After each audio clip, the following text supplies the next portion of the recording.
I'm Helga DeSousa. I'm a seasoned project manager, and I'm here to help folks that are having to deal with projects even though they're not project managers. So, here's a scenario. A project lands on your lap. Again, project management is not your skill set. So, what do you do? Especially when everyone's looking at you right now and are looking at you for answers, answers that you can't give right away. So, I'm here to help you to give some clarity with the first 48 hours when you get a project. So, let me just step you through. So, I'm going to go through some important steps that'll help you get some clarity and get over that stress and get over that confusion and basically give you a great launching pad from taking your project forward. So right now, let me just show you. I'm going to share a deck with you here.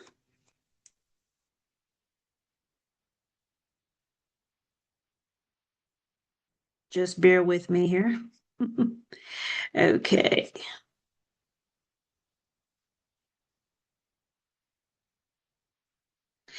All right.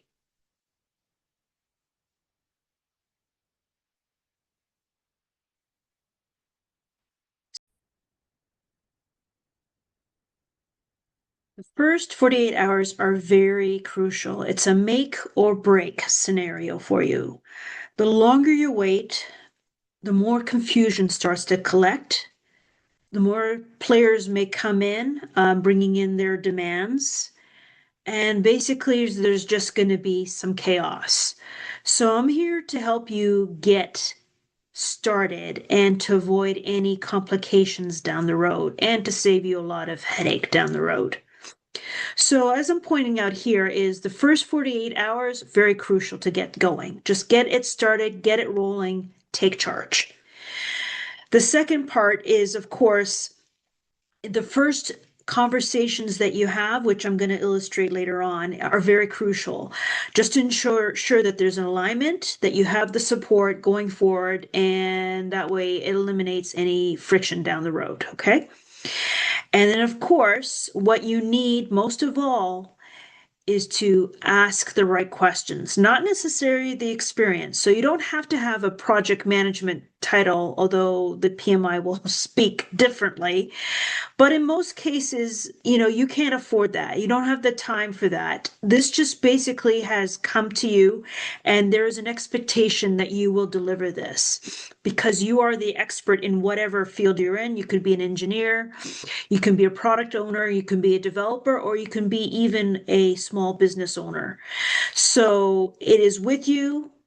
You're accountable for it. And here are some steps on how you can alleviate the first 48-hour confusion and chaos. So before you even get there, before you start writing out tasks, before you start scheduling a meeting, you need to meet with your sponsor. Your sponsor usually is the person that wants this project to be done, this person that has a large stake in this project, the person who basically needs to have this happen for whatever reason. They have the business case, okay?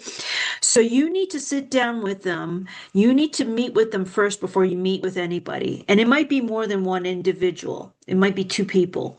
So you need to go over about what the goal is in a clear sentence so that everybody agrees. You and your sponsors agree on what the goal of the project is. Then you have to look at who decides. Who are the important decision makers here? It's very important to identify who it could be. It could be VP of sales, for instance. Maybe it might be your IT director, so forth. Just start with one main person before you get to expand it into a committee, which I'll speak to you about that later on in this series that I'm creating here. And of course, what's very important is when does this need to be done? Now, don't make any promises that something will be delivered. Just hear them out of what the deadline will be. Some cases it will be a hard deadline because it's a regulatory project or a legal project. Other cases, it can be because of market competition and so forth. So don't make any promises, hear them out, use that as a benchmark when you're meeting with your teams, but you won't know if you can meet that deadline until you obviously meet your teams and figure out the effort and go from there. All right, so in your 30-minute conversation with your prime stakeholder, this is the person that is obviously your sponsor here. I'm going to move this up so you can see. So first off, say it out loud. Make the sponsor confirm it in their own words of what the goal is of the project. So what's the objective? And essentially, what is the main objective? What is the scope? Almost in one sentence. Then what is the success? What does done look like? This is very important. It's very important to know what done looks like at the get-go. The reason being is that later on, if this is not clear, then you'll find yourself with a project not delivering according to what the sponsor had envisioned or needed, and that goes into other problems later on. Identify the constraints, how much budget they have, what's the team size, what's the capacity of the team, things that the sponsor hopefully have already thought of. If not, you might have to do some research. So look at some constraints. It could be time is a big constraint, budget. Usually those are two major constraints you'll face in any project. The other thing is agree with the owner that the one person has a final sign off.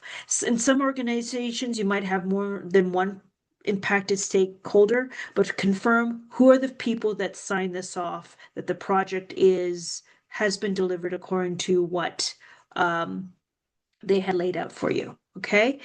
And the last piece is what is the next step? Don't drift. Don't just have this conversation and just leave it. What is your next action? Are you going to start to meet with the folks that are actually going to be working with the project? Are you going to have like a formal get together with these folks to give them an idea of what the project is and about? What are your next steps? Get that agreement with your sponsor, and then you'll be able to go to the next phase within the 48 hours. Okay, the other thing is this is a very important piece of paper. I have it here as a project brief because I'm trying to keep it very simple. In other organizations, according to the PMI, we call it a project charter.